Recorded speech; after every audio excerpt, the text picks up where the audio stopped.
Ada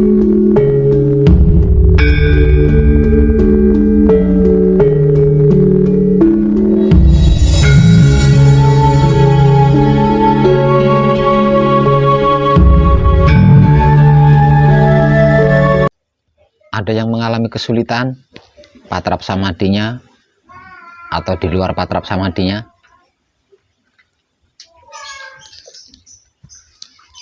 Ada enggak? Ada Pak. Oh, jenengan? Tuhan gemeter beringat terusan. Oh ya. Di patrap apa itu? Pada Mijil Sampurno. Patrap Mijil Sampurno. Ya enggak apa-apa lah. Yang seusia itu kan dosanya banyak banget. Nah, itu beringat kemana? Ya sing telaten. Yang penting telaten aja. Dulu membuat dosa kan telaten. Nah, sekarang membersihkannya juga harus telaten.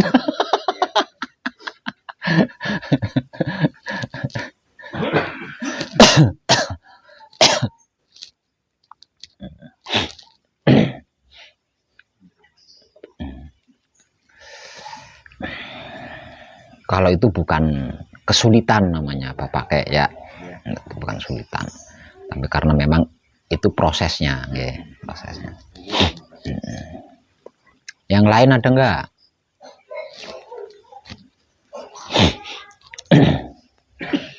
Enggak ada ya yang lain.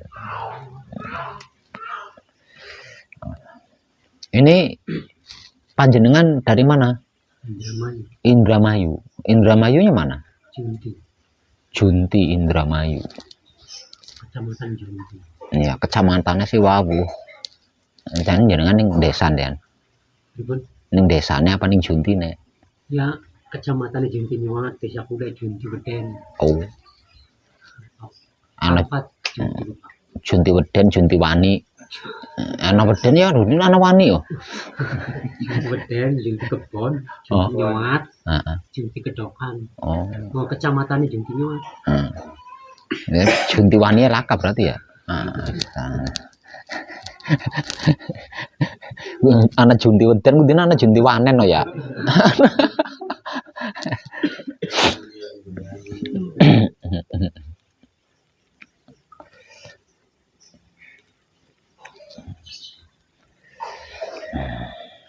Ada losor mana ya? Ndelosor ben sih. Patrap Anu nglimpang. Priben apa? Boyoke ta? Iki men. Sikile ora kuat sila suwe. Iya. Iya ora kuat suwe silae. Ya berarti ana masalah, ya ana masalah. Ya setitik dipertahankan ya. Aja nyerah terus. Jadi kalau mengalami seperti itu sekali-kali harus dihadapi ya. Jangan nyerah terus ya. Sekali-kali nyerah enggak apa-apa, kalau nyerah terus menangnya kapan? Kalau mengalami seperti itu ya ada kalanya nyerah, ada kalanya dihadapi dengan gentleman ya. Berani melakukan kan harus berani bertanggung jawab. Apa yang dialami ketika gembleng itu adalah akibat dari apapun yang kita lakukan dulunya. Jadi harus berani menghadapi, harus berani bertanggung jawab di situ. Supaya selesai, supaya tersempurnakan. Jadi jangan nyerah terus. Dulu waktu melakukan yang macam-macam nggak pernah nyerah ya, nekat terus.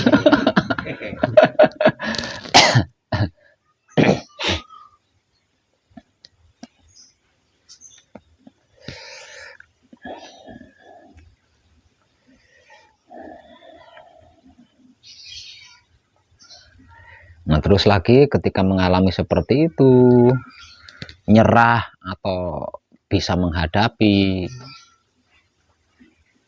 matur kesuwune aja kelalen ya, matur kesuwune aja kelalen.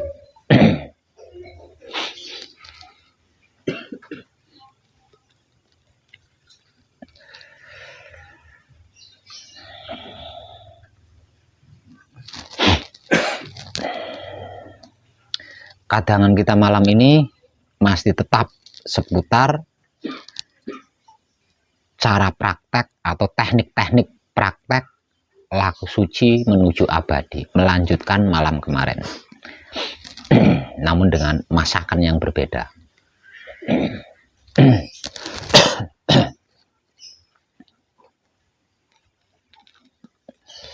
Malam kemarin kita putus sampai di kalimat apa ya? Ada yang ingat enggak? Kalau enggak salah ini ya, Pak Web, bagaimana caranya merubah air biasa menjadi air yang bisa mengobati berbagai macam penyakit gitu kayaknya ya. Terus Pak Web, bagaimana caranya agar supaya usaha kita, bisnis kita, ya, dagangan kita bisa menghasilkan hasil yang melimpah ruah dan ada lebihnya untuk berbagi kebahagiaan dengan sesama makhluk hidup. Dua itu kayaknya dua.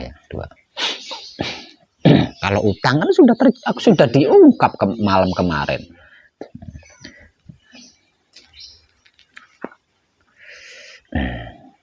Utang itu pragat. Utang beli pragat, wong nandur terus, pragatnya kapan? Nang jajal pelamun pengen pragat ya leren aja nandur. Nandur ya panen.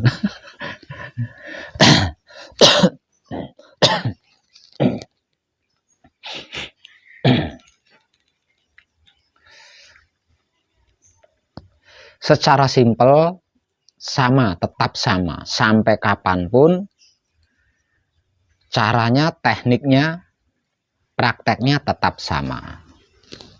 Namun kali ini saya akan mencoba untuk mengemasnya dengan beda.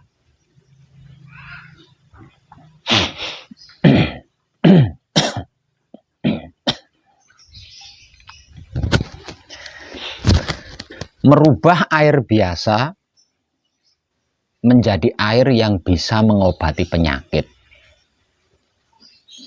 Itu berarti kan ada yang minta air tuh. Ya, ada yang minta air. Kalau tidak ada yang minta air, kita melakukan itu berarti kita sudah mendahului kehendak Tuhan.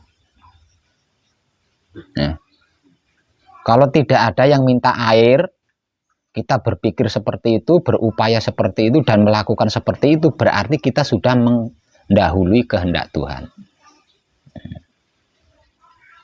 Terkecuali jika kita mengetahui. Semisal contoh, diri pribadi saya. Ketika itu saya mengetahui bahwa suatu saat saya akan dicari oleh banyak orang. Dan orang banyak yang mencari saya, tujuannya tak lain dan tak bukan adalah untuk manunggal jati atau mengenal Tuhan. Maka dari itu saya mempersiapkan diri jauh-jauh sebelumnya. Nah, kalau tidak mengetahui, sama halnya mendahului kehendak Tuhan. Lebih parahnya lagi bisa dikatakan menantang Tuhan tuh. Sudah menantang Tuhan itu.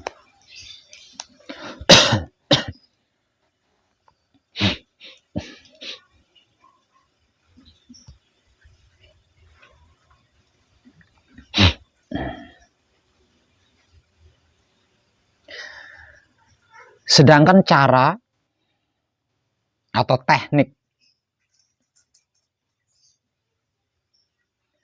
laku suci menuju abadi untuk merubah air biasa menjadi air yang memiliki mujizat.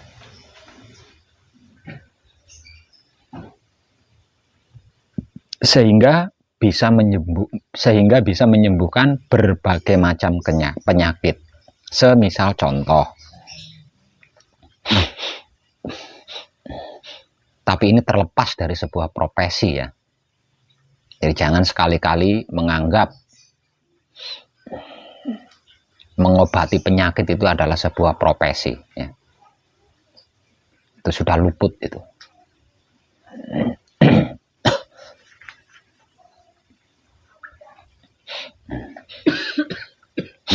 Karena apa? Karena mengobati penyakit, entah itu secara medis maupun non medis, kalau dianggap sebuah profesi, kita akan melakukan hal-hal yang dapat menjatuhkan seseorang, kemudian kita timpai tangga pula. Nah, ini sudah nggak baik tuh. Satu misal, ada orang datang minta pengobatan, katakanlah penyakit stroke, penyakit stroke. Lah, orang sakit ini kan bisa diibaratkan orang yang sedang jatuh. Sekian juta. Orang yang sedang jatuh kok kita timpai tangga? Berani enggak? Kalau enggak berani sekian juta, ya silahkan cari paranormal lain. Silahkan ke dokter dan lain sebagainya. Nah, ini sudah keluar dari kebajikan.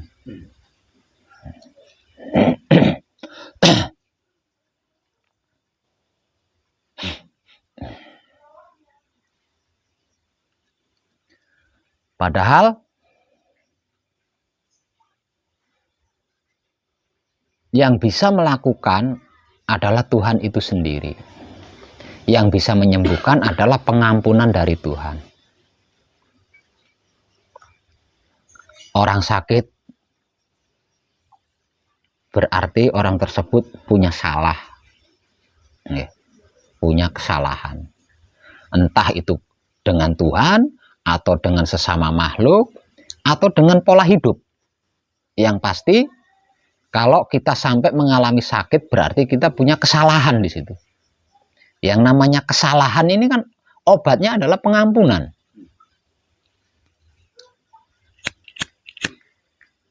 Yang memiliki pengampunan kan Tuhan itu sendiri. Sebenarnya tekniknya sama. Seperti tata cara praktek laku suci menuju abadi yang sudah saya sampaikan malam kemarin. Nah, ketika di luar rancangan kita, mungkin ada tetangga kita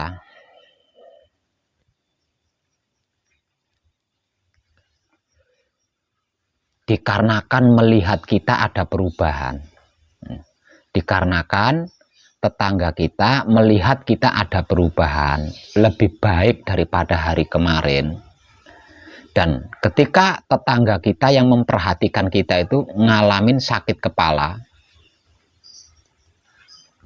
lalu datang menemui kita meminta syarat agar supaya sakit kepalanya bisa sembuh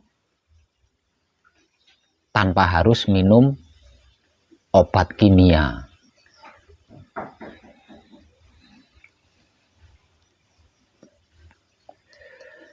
Lah, ketika kita didatangi oleh seseorang atau tetangga tadi, pasti ada rasanya lah. Ini kembali di situ ya, pasti ada rasanya. Rasa apa?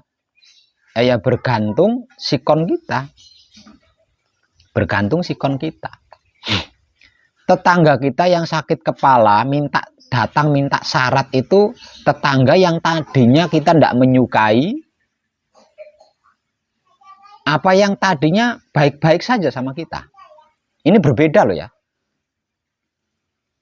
Tetangga yang tadinya tidak baik-baik saja dan tetangga yang tadinya baik-baik saja. Ketika kita dalam laku suci menuju abadi, ini memiliki kesan yang berbeda.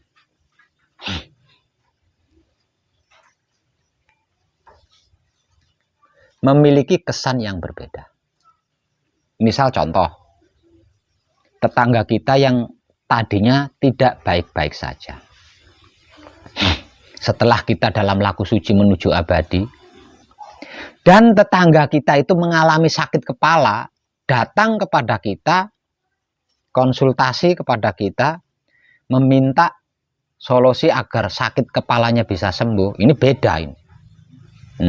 Misal contoh, saiki mumet tekan kene, saurunge mumet, ngecene pol ning aku, kan? Udah beda kan? Sudah pasti rasanya juga beda. Sudah pasti rasanya beda. Bisa jadi. Tak gawene banyu peceren tuman. Gampangannya mengingat masa kemarin itu loh, yang tidak baik-baik saja. Katakannya seperti itu. Yang pasti, mau enak atau tidak enak rasanya ketika didatangi tetangga kita yang sedang sakit kepala dan memohon pengobatan agar supaya sakit kepalanya bisa sembuh, itulah yang kita nikmati. Nikmati terus.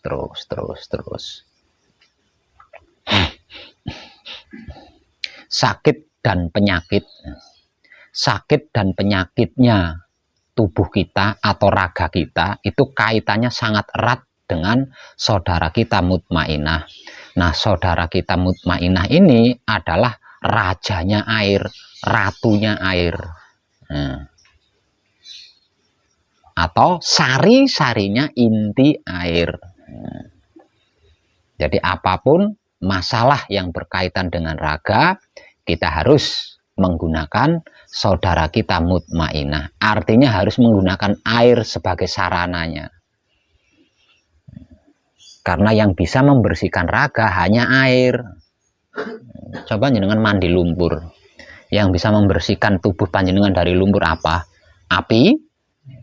Api malah jadi lontong. Jadi sate. Jadi kita harus menggunakan saudara kita mutmainah, rajanya air atau ratunya air. Sembari menikmati rasanya ketika ditodong sama tetangga yang sedang sakit kepala itu tadi, kita ambil air segelas atau sebotol. Terus jangan lepaskan air di dalam wadah itu kalau belum ketemu nyutnya rasa, gregelnya rasa. Setelah ngambil air, entah itu di dapur atau di ruang tamu, lanjutkan sembari mendengarkan curahan hatinya tetangga kita yang sedang mengalami sakit kepala. Tapi air itu jangan kau lepaskan dari tangan. Terus nikmati rasanya. Begitu nyutnya rasa ketemu, gregelnya rasa ketemu, berkatalah sembuh untuk saudaraku si A. Kemudian tiup airnya dengan sabda sempurna dan berikan kepada tetangga kita yang sedang mengalami sakit kepala. Bagaimana kalau sakit penyakit lainnya sama? Karena saya mengambil sampel yang tidak amat sangat rasanya. Nah, kalau penyakit lain yang saya jadikan sampel, wah itu kan ngeri. Mumet wis bingung ya, apa meneh liyane. Itu seperti itu.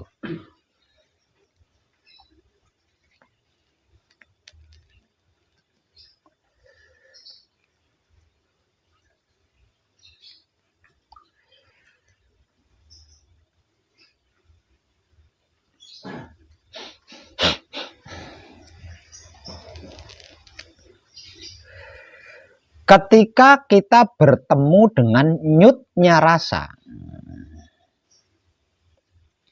ketika kita bertemu dengan gregelnya rasa, yaitu rasa, sejatinya rasa atau rasa sejati, sesungguhnya tidak ada bedanya antara makhluk dengan Tuhan, antara hamba dengan Tuhan. Itu sudah tidak ada bedanya. Ketika kita bertemu dengan nyutnya rasa, atau gregelnya rasa, yaitu rasa atau rasa sejati atau sejatinya rasa, sesungguhnya kita tidak ada bedanya dengan yang disebut sebagai Tuhan. Artinya ketika kita berada di dimensi itu, lalu nggak ada bedanya dengan Tuhan, bisa kepikir nggak jenengan? Bisa kepikir. Kalau tetangga kita itu sakit kepalanya karena banyak utang, kita akan tahu.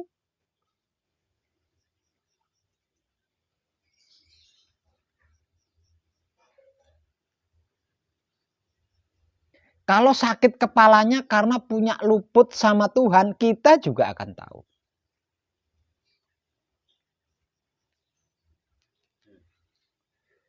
Atau dalam dunia ilmu, sakit kepalanya karena disantet orang, kita juga akan tahu.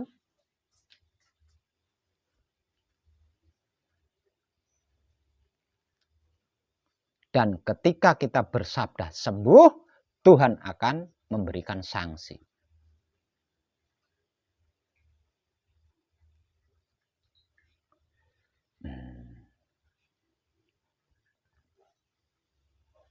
Sanksi apa? Misal contoh, tetangga kita sakit kepalanya itu dikarenakan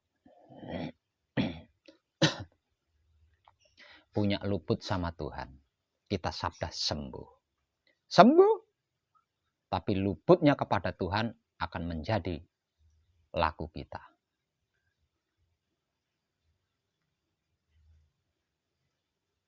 Wani?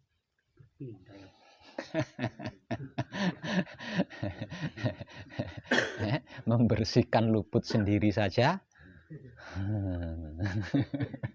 nggak telatih ya, membersihkan luputnya sendiri saja, nebus luputnya sendiri saja nggak telatih, apalagi nyambi membersihkan luputnya orang lain, orang rogoh rempelo.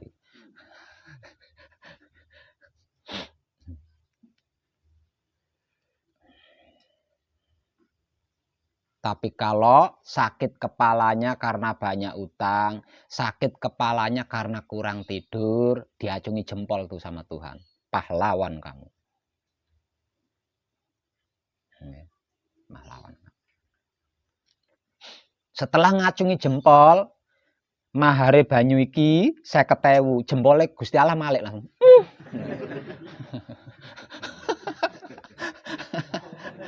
Langsung malik ngene iki.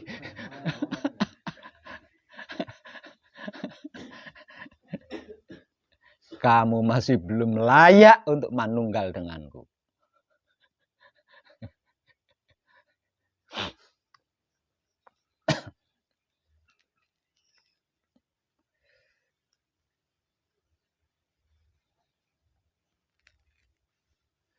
Bisa paham nggih? Mau jadi tabib, silakan. Asalkan berani. Berani apa? Nanggung resikonya tadi. Sesungguhnya menjadi dokter, menjadi dukun pengobatan, menjadi tabib, atau sangkal putung dan lain sebagainya itu tidak gampang.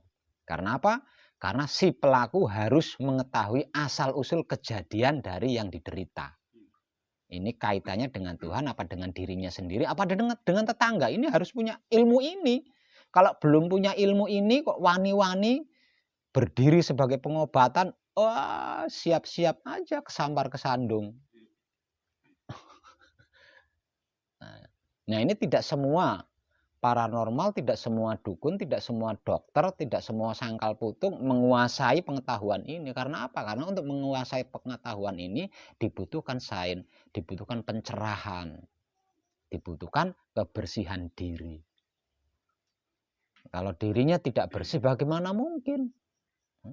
Bagaimana mungkin bisa mengoreksi orang lain? Mengoreksi dirinya sendiri saja. Mbuh.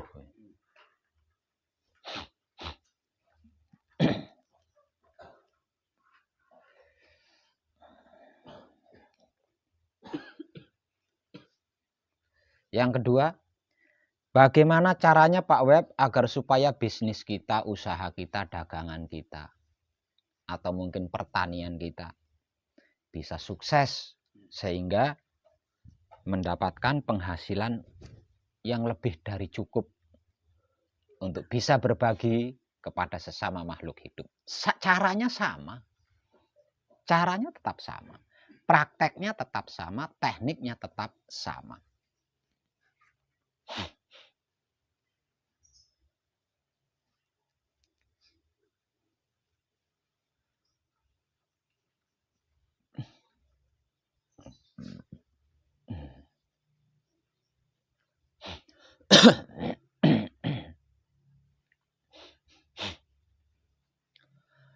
Lakune putra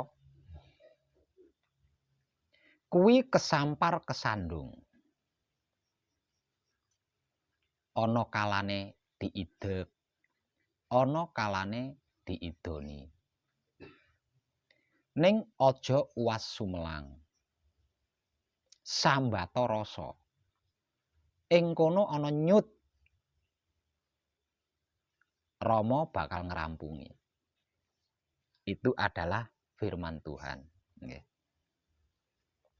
Yang arti maksudnya,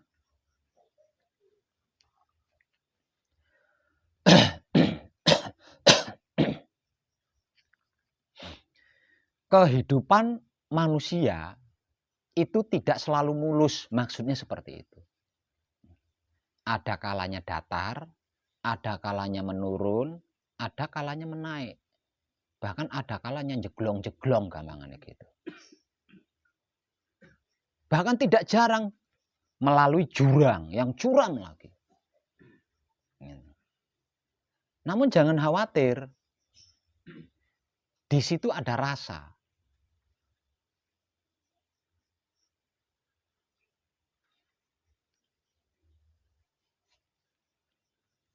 Sambata rasa. Maksudnya galilah rasa. Di dalam aula tempat istirahat di sana ada tulisan saya. Galilah rasa yang meliputi seluruh tubuhmu. Karena di dalam tubuhmu ada firman Tuhan yang bisa menjamin sambata rasa. Galilah rasa. Di situ ada nyut. Di situ ada aku. Nyut yang dimaksud itu aku. Gusti Allah Tuhan maksudnya. Dan aku yang akan melakukan. Nah, kalau Romo itu sendiri yang melakukan, ada nggak yang tidak kita ketahui? Kalau Romo sendiri itu yang melakukan, ada nggak yang kita nggak bisa? Lah bukan kita yang melakukan.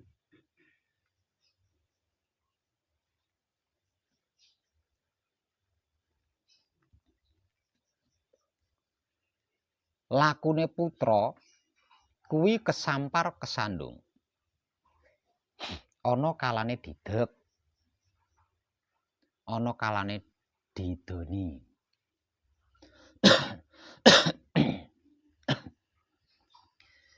Ning aja uwas sumelang. Sambata rasa. Ing kono ana nyut. Rama bakal ngerampungi. Kehidupan manusia itu tidak selalu datar, tidak selalu mulus. Artinya kita akan melalui beraneka ragam macamnya. Ada kalanya datar, ada kalanya menurun, ada kalanya naik, ada kalanya jeglong-jeglong, ada kalanya jurang, ada kalanya nyebrang.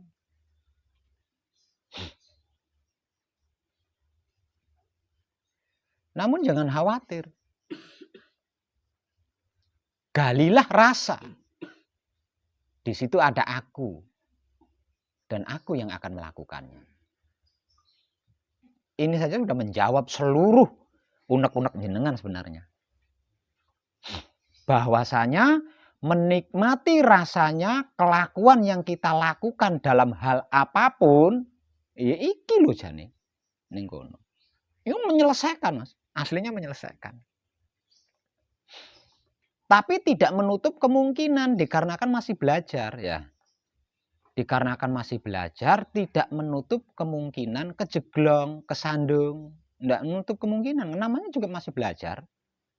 Nah, ketika mengalami kejeglong, kesandung, ndak usah mencari penyebabnya, apa mau motoku ndlenger ya. Ndak usah nyari-nyari penyebabnya. Langsung lakukan patrap sama dimijil sampurna. Selesai. Inilah. Untuk yang sudah ahli, dalam artian tidak ada sesuatu apapun yang tidak ternikmati rasanya dengan kesadaran cinta kasih sayang kita. Ndak akan kejeglong, gitu. Ndak akan kesandung. Nggak akan kejeglong, nggak akan kesandung. Arti maksud tidak akan kejeglong, tidak akan kesandung. Kalau punya bisnis, bisnisnya tidak akan bermasalah. Gitu.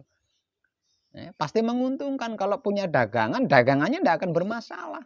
Kalau punya pertanian, usaha pertanian, perkebunan, tidak akan punya masalah. Lah orang kejeglong, orang kesandung. Tidak akan mengalami sakit. Tidak akan mengalami permasalahan-permasalahan. Tidak akan mengalami kesulitan-kesulitan. Tidak akan. Gitu. Kalau seluruh kelakuan yang kita lakukan ternikmati rasanya dengan kesadaran cinta kasih sayang. Namanya masih belajar, lagi-lagi namanya masih belajar. Pasti ada saja kan ya. Pasti ada saja. Dan yang bisa saya pastikan, yang terlewati adalah hal-hal yang sepele. Hal-hal yang sepele. Yang bisa saya pastikan bisa terlewat bagi yang masih belajar adalah hal-hal yang bersifat sepele. Seperti memakai sandal, sepele banget. Ya. Melepas celana dalam, ya sepele banget. Bah. Kalau perempuan yang lepas BH-nya, itu kan sepele banget. Nah hal-hal yang sepele-sepele ini loh, yang terlalu sering terlewat dari kesadaran kita, rasanya. Nah kalau seluruh pergerakan, seluruh kelakuan yang kita lakukan, ternikmati semua kesadarannya dengan ternikmati semua rasanya dengan kesadaran cinta kasih sayang, oh tidak akan mengalami masalah dalam bentuk apapun, tidak akan mengalami problema dalam bentuk apapun. Bahkan mungkin kalau ada pertanyaan, Pak Web, di dalam laku suci, kok suci sih jane sapa sing jenenge suci ya sampean. Aduh. Berarti karena kepleset ya lidah saya. Mungkin di dalam benak ada yang punya pertanyaan. Pak Web, di dalam laku suci menuju abadi, bagaimana caranya untuk mengetahui hal-hal yang bersifat tidak kasat mata?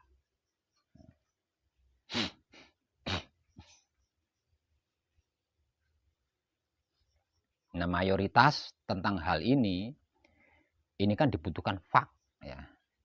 Kalau bukan faknya, kalau bukan takdirnya, kalau dalam bahasa spiritualnya, kalau bukan takdirnya mengetahui, kalau bukan takdirnya tidak akan bisa melihat hal-hal yang tidak kasat mata, itu tidak akan bisa kalau bukan takdirnya.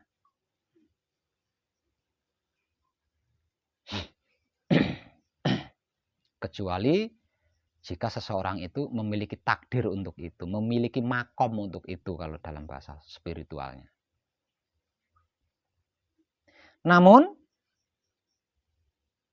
di dalam laku suci menuju abadi tidak membutuhkan takdir. Tidak membutuhkan fak.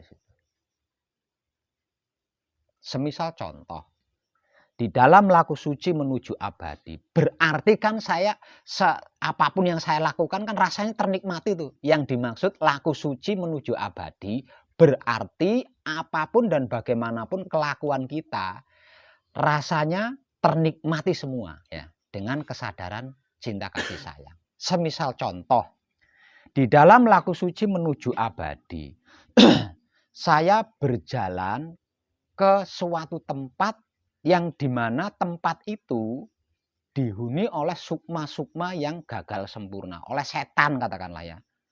Kita akan mengetahui gitu loh. Setan yang bertempat tinggal di tempat yang kita lalui, kita bisa tahu, kita bisa melihat. Satu misal tempat itu ada silumannya, kita bisa tahu betapapun siluman itu adalah seorang ratu. Kita bisa tahu. Dan apapun yang bertempat tinggal di tempat itu akan hormat kepada kita jika belum waktunya sempurna. Kalau sudah waktunya sempurna, dia akan memohon ditunjukkan jalan untuk menuju kesempurnaan. Nah, kalau sudah seperti itu, untuk apa ilmu?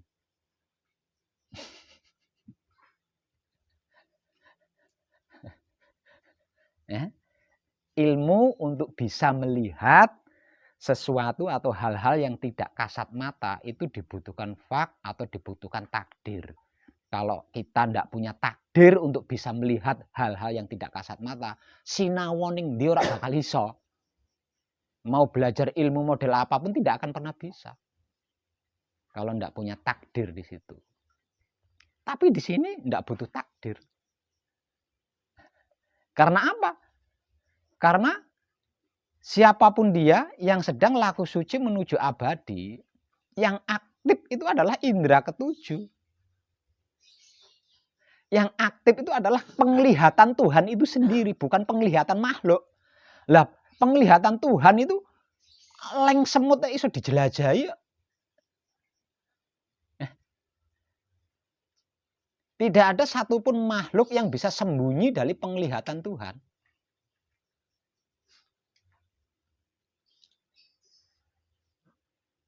Jadi di dalam laku suci menuju abadi, ora perlu neko-neko. Nikmati saja rasa dari kelakuan yang kita lakukan. Nikmati saja. Apapun akan terungkap. Dan bukan hanya terungkap. Sainnya akan kita dapatkan. Hakikatnya kita dapatkan. Pengertiannya, pemahamannya, pengetahuan, secara logikanya, secara realnya, kita dapatkan, bukan hanya sebatas mengetahui. Nah, ini kalau diistilahkan spiritual adigang adigungnya, itu loh kehebatan laku suci menuju abadi. Hanya berusaha selalu manunggal secara langgeng dengan Tuhan, apapun tidak ada yang tidak bisa kita lakukan selagi kita mau. Nah, dengan ini sebenarnya saya tidak perlu lagi memberikan contoh-contoh praktek dengan menggunakan berbagai macam sudut pandang. Itu tidak perlu lagi kan sebenarnya. Di sini aja udah terjawab semua di situ. Udah terjawab semua. Namun untuk yang masih dalam tahapan belajar, nah ini yang sering menjadikan kemomoran tuh di sini. Yang sering momori pelaku yang masih dalam tahap belajar itu di sini. Jadi ketika